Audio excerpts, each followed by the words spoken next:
You have questions, we have answers. This is Jane Muller. And this is Ken Muller. Welcome to our show, all about real estate with Ken and Jane. Well, Jane, I want to wish you and the rest of our listeners a happy Chinese New Year. This is the year of the dragon, as I understand it. Yes, Happy New Year, everyone. Happy New Year, yes. You see, today I got my red. Yes. Yes. So we're going to talk about the traditions of the Chinese New Year and incorporate that into how it affects what the custom, how it evolves around the home. As we said many times, that people's home is their backdrop, and that's where a lot of the celebrations and traditions take place. So we want to incorporate the traditions of the Chinese New Year and see, what goes on inside the homes and in preparation. And, we're going to cover how these two tie together. Absolutely, Ken. In our culture, the Chinese New Year, also called Spring Festival, this is the most important celebration in our custom, in our culture. So like many other cultures, right, the celebration is not one day. It's total 15 days. 15 days in total. Most, to my best knowledge, at least when I grew up, most people take 5 days off from school, from work. The school is closed, and most cases, bank, government official. Even a few years ago, right? I mean, even the customer shut, right? So you can't even get import-export out of during the Chinese. That was a past. I don't know about now. That was like 10 years ago, I think. Yeah, that was during the Chinese New Year. China, whole country, celebrate the New Year. Yes. Interesting. So what about flights to and from China? Oh, the flight definitely. That's really busiest time. The train, the flight, the driving now. So it's really a big travel season. In China, the history, the children always want to go back home. They have to try all they can to get back home by New Year Eve, our New Year Eve. And unlike here, right, the young people or, go to Times Square and go outside, go friend's house, celebrate. In China, at least when I grew up that time, the New Year Eve is for the family. So it doesn't matter where you are. You always try to fly even overseas, out of state. You always try to get home by New Year Eve. That's a big celebration. That's total reunion dinner. That time food is very less. So New Year Eve, and we have a meat, we have a fish, we have a lot of goodies that night. And that's the only night the children allowed to play whole night. Wow. Yes. That's I remember when I was a kid, I would play whole night. We cook more. And yes, a lot of celebration going on that night. Yes, absolutely. Now, the date is not fixed. They follow the lunar calendar. So that means correct. that every year it's going to be a different, it's going to fall on a different day of the date, right? But it typically is from January sometime to February or early March. Or so early very March. rare, very rare early March. Normally it's January, late January, February. They can fall on any time, any date. Our date here. And so that's why in Chinese, if you ask someone what animals symbol they are, but also I always ask them, unless which month you're born, because if it's January, February, early March, you never know. You have to look it up, the lunar calendar. Say, so 1 year, if you're born, say, January 30th, for example, right? In certain year, you could be the animal from the previous year. Certain year, you could be the new one. So like this year, yesterday, February 10th is the New Year day. So after 10th, they have a dragon. Before that, they were rabbit. So that's how we have to know. When we ask people, we don't ask your age, but we ask what animal, so we can calculate your age. Because the listeners may not know this, but in the Chinese celebration in this New Year, there's 12 animals and they rotate. So this is now we're the year of the dragon, and then next year it'll be another. But there's only the 12 select animals. So you can. So if somebody says they were born the year of the dragon, it's either you can go every 12 years and say they're either going to be 42 or 54 or 66, assuming as an example, you can kind of, that they're 12 years apart. And if you and somebody else have the same, we're were born in the same animal year, you can, again, it's a multiple of 12. That's correct. So Chinese, we rarely ask how old people are. We just say, hey, what animal sign are you? So we pretty much know your age by then. And then also another interesting point that I think you mentioned off the air was that each animal, depending on the year, the animal has a certain characteristic. Like you said, this year is the wood dragon. Wood dragon. So yes. and there are different types of dragons. There's wood. Yeah, it's not a different type of dragon. Different type of every animal. So they have a wood, they have fire, they have water, they have a earth, they have metal. There's a 5 type. So that make 60 years in the one cycle. I see. Okay. So 12 years each time, and then 5 different factors. So the wood, in other words, so now we're in the wood dragon, so that won't come again until another 60 years. That's correct. And that's 12 years later, there could be different dragon. Right. They could be, I don't know, water or fire dragon, but this year is a wood dragon. I really don't know much about the feng shui about that part, but personally, I think wood dragon would let me to believe it's a stable year because, wood is mainly more stable. And for me, I think wood is lucky because, you see the plant, you see the grain, you see the growth in there. So I think this year will be a great year. Yes. Right. Mm-hmm. So let's talk. So during the Chinese New Year, a lot of the Chinese people follow a lot of the feng shui principles to ensure that there's going to be health and prosperity. And let's talk about what they do for the house. One of the things, I guess, that's very common part of the culture is cleaning and purging the home. And what we mean by that is that, as you can relate to, that the Chinese people in preparation of the New Year will clean their house thoroughly. They'll also clean the windows. Ken, I have to say it depends. It's really different time have a different. When I grew up, at least, right? That's a long time ago when I grew up. So the parents have to work 6 days of the week. Okay, you only have a 1 day off. Don't think one day you can relax and rest. No.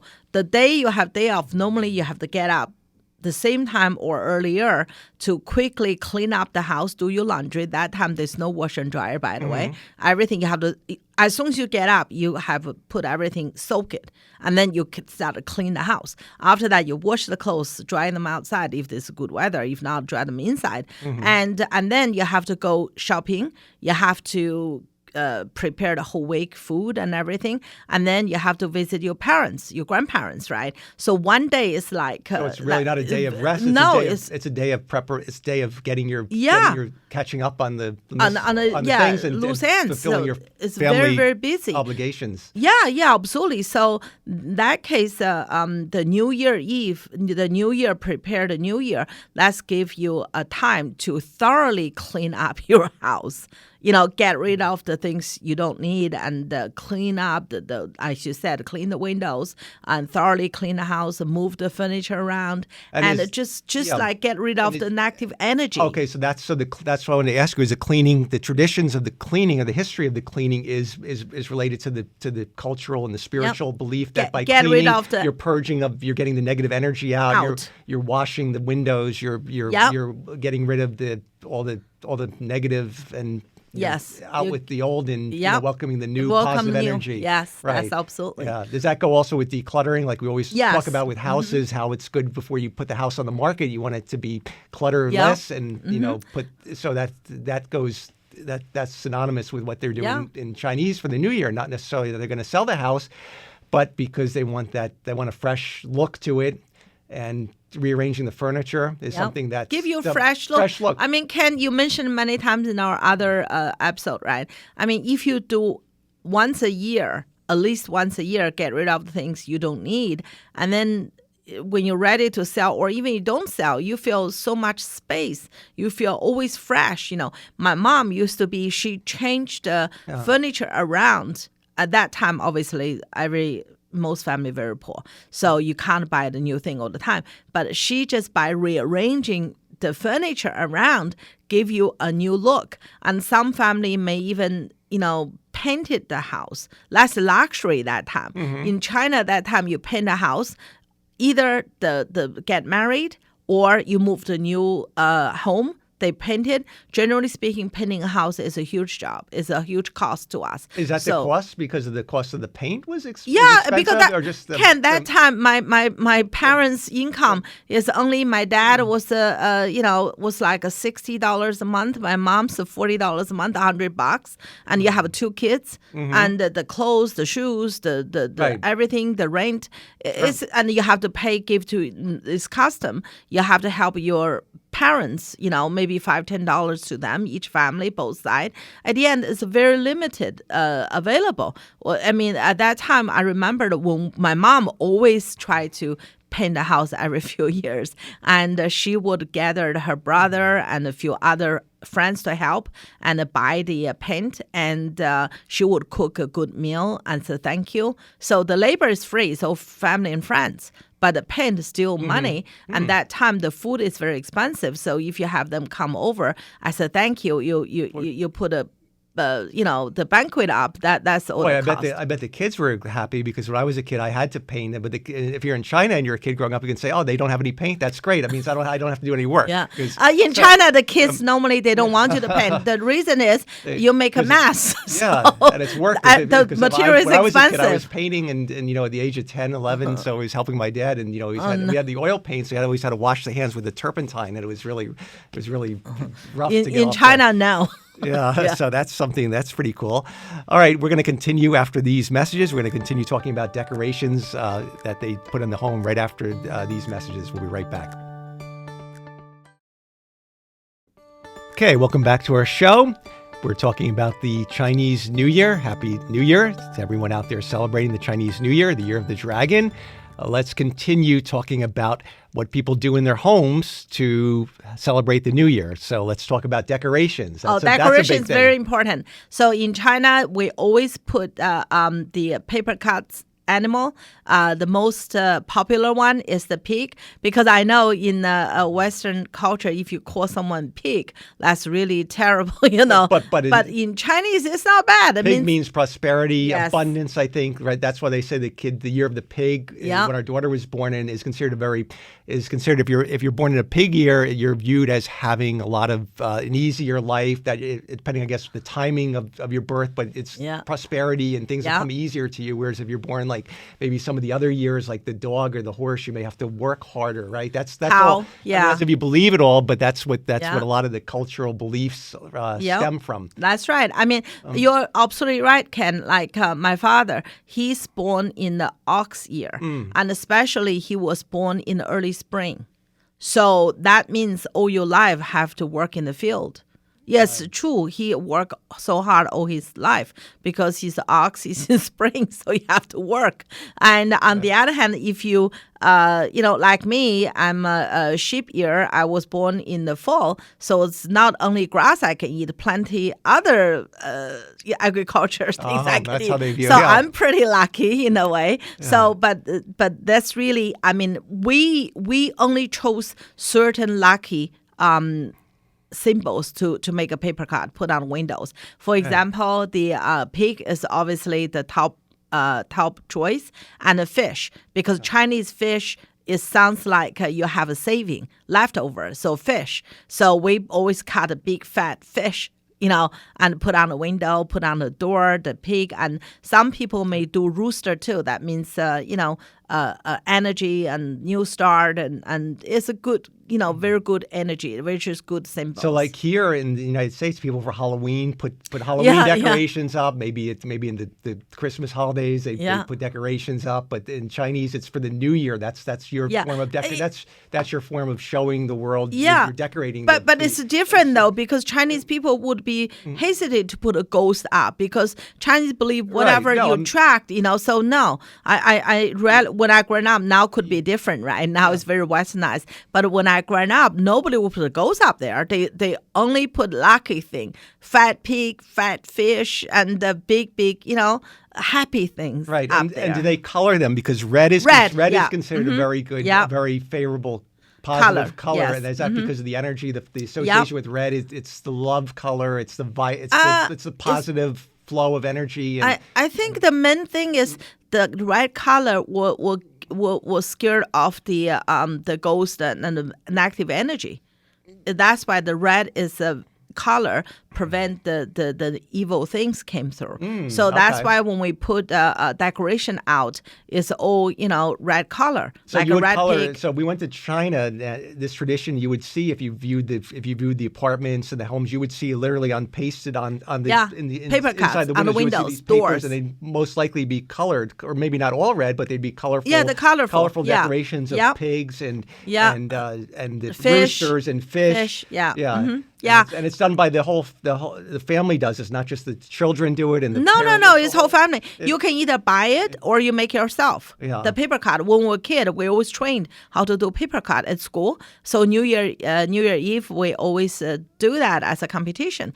And they write a poem as well. You put on the door, and the word transparency, we wrote it in the red paper, black pen, and we hang them upside down. Why upside down? That means the prosperity got here. Remember our house? When you walk in the door, you saw that Chinese character. That means prosperity. You hang them upside down because it means they are here. So that's a lucky thing. Yeah, yes. And these traditions go back. They originate thousands of years. Yes, they've been carried over from the days of the emperors and long time before the emperors. I think it's like long time, and it varies from region to region. And for example, South region may have celebrated with different kind of food, different custom, and we from North. So that's but we all celebrate in different food, different format. Yes. Mm-hmm. And another thing that's considered very lucky in the Chinese are certain plants. From what I read, certain plants are symbols such as the money plant and the Chinese zodiac animals. So these symbols are often incorporated into the decorations, right? You may have a decoration of the Chinese money plant, or maybe the actual money plant. Actual money plant would make sense, right? Yeah, it used to be when I was a kid. Obviously, we didn't. Once again, life is tough. So not money plant, not money family. Some family can afford, or some family very good at it. They can make a plan, but majority family only put a picture, happy plant picture on the wall. But in these traditions, like with the money plant, that's something you see in Western homes among the Chinese. I mean, you even got a few years ago somebody gave you as a gift a money plant, and that's considered a very generous.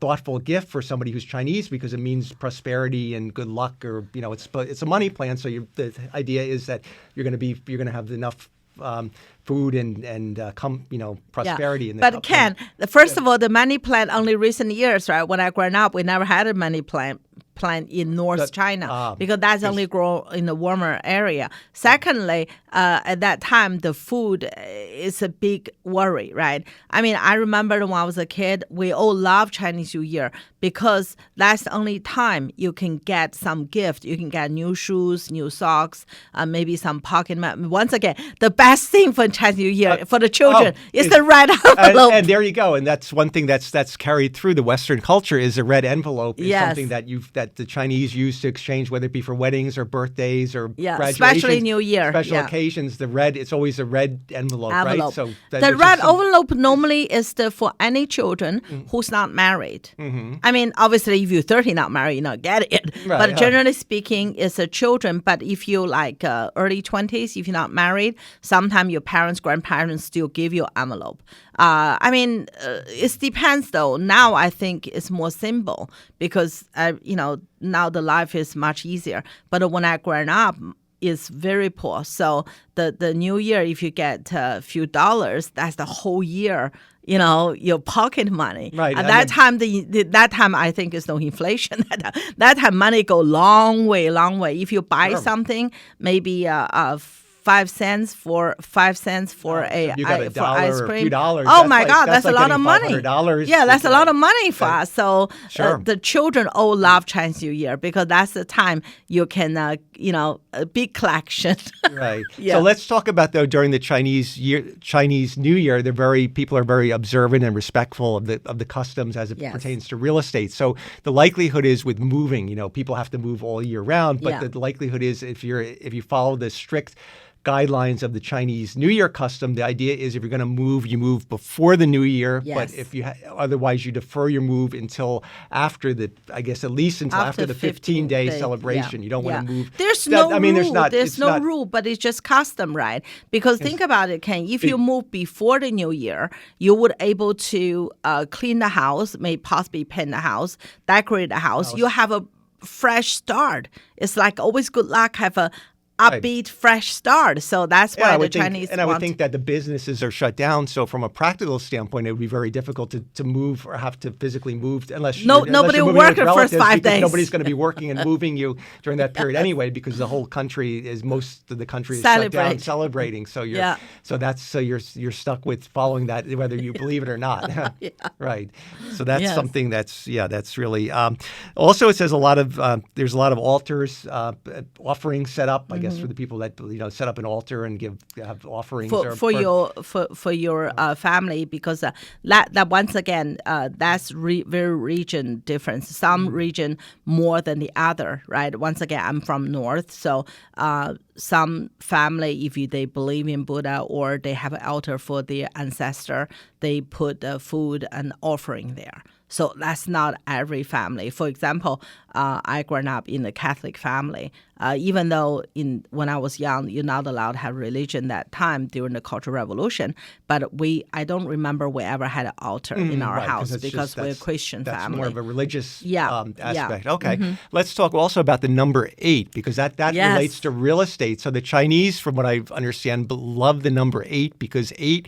The pronunciation of 8 in Chinese is sounds very much like wealth and prosperity. I guess yes, that's you pronounce correct. the word for pronounce them. So that's why 8 is a very positive. Used to be from south more. Now north people learned, but when I grew up, it didn't. I mean, it's still good number, but not to so much extent. For example, the South people didn't like a 4, but when I grew up, 4 itself is... They didn't like 4 because 4 sounds like death in... But in Cantonese. But in Mandarin, it doesn't. Oh, I see. So that's why from north, 4 wasn't that bad. We often use 4 and 8 together. But once again, China is a big place. Or a lot of Asian countries celebrate New Year. This is all different, slightly different culture. Customs. Custom from one another. But let's get back to the 8 example, because you see this, you live this experience with the real estate. Some of your clients, often if they're paying, instead of paying $500,000 for the house, they'll bid 488.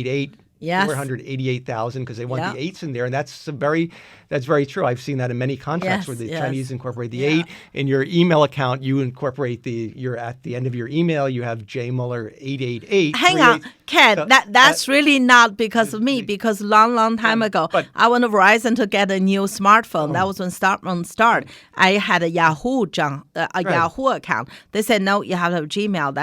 That's linked for your account. Right. And of course, your name was taken, so you had to add a number. I didn't add. The computer automatically spelled out that. Well, it must have known. They must know I'm Chinese. Yeah, obviously it knew because it gave you the number that you wanted. Oh, that was a perfect number. It didn't give you the 3 4s. It gave you 3. I wouldn't want that. That's right. I wouldn't want that. But let's really. So you've had contracts, and these are from many different clients, right? Where their number, their accepted offer has an 8 or 2 8s in it, and that's the number. And you explain to the seller, they're Chinese, and they want the 8s because that's good luck, and that's some owner they list a house with the 8 too. I think it's not only Chinese. I think Jewish like 18 as well. 18, but we like 8, 18, 28, anything to do with 8. Right. And even during the New Year, Ken, when you give people gift, like they would give maybe 8 apples. Or that's 8 right. oranges. They configure it, right. Yeah, they would give something, and even a decoration. That's right. They may have 4 pigs and 4 fish. Make up total 8. That's they incorporate it around the decorations, which is really that's really neat. And then you give the kids envelope. Normally you give when I was little, once again the North the number wasn't that. Sometimes you get $4, but obviously $8 was a jackpot. And getting back to the home, if you're lucky enough to have an 8 in your address, that's got to be a positive thing. If your address is I live on 888 Main Street, that's a pretty good Chinese will pay more 88. Say if your license. Yeah, but we're talking about real estate, but that's something. The license plate the same. Say if your house number is 88, and then the people possibly beat up 5-10 grand because over 30 years, every month payment is very minimum, a cup of Starbucks. Mm-hmm. So, but every day you feel you're lucky. It's not having you believe or not, you feel if you you're believe lucky. It, it's true. If you don't believe it, it doesn't really. It's not hurt true. you. So Right. yes, right. Mm-hmm. But that's what the Chinese people believe. It goes back thousands of years, and that's the culture. And we're out of time. We want to wish again everybody a very happy, healthy Chinese New Year, Year of the Dragon. We'll see you next week. Enjoy the rest of your weekend. 恭喜发财 ，Happy New Year！